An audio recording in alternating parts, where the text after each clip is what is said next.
كأنهم بالظبط شدوا النبتة دي من جذورها. تعالوا نتخيل إن الطفل زي النبتة ليها جدرين، الجدر الأول هو الأب والتاني هو الأم، والنبتة دي محتاجة الجدرين علشان تكبر وتعيش بشكل سليم. لما بيحصل الطلاق طبيعي جدا إن واحد من الجدرين دول يتأثر ويضعف شوية، وبالتالي هيأثر على حياة النبتة كلها.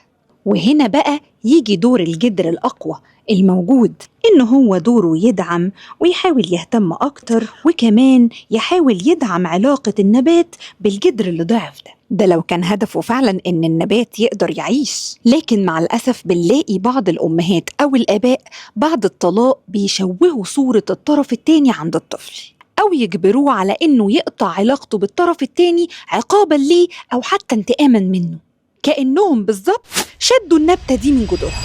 والنتيجة طفل مشوه، فاقد للأمان، ضعيف الشخصية، مش فاهم حتى نفسه. ولذلك كل أب وأم واعيين قبل ما ياخدوا قرار الانفصال لازم يرفعوا راية مصلحة الولاد فوق أي خلافات، وما ياخدوش الولاد بذنب قرارهم ده. في الفيديو الجاي هنتكلم عن بعض الحالات اللي بيكون فيها بعد الولاد عن الطرف التاني لمصلحتهم، وكمان يدعم نفسيتهم.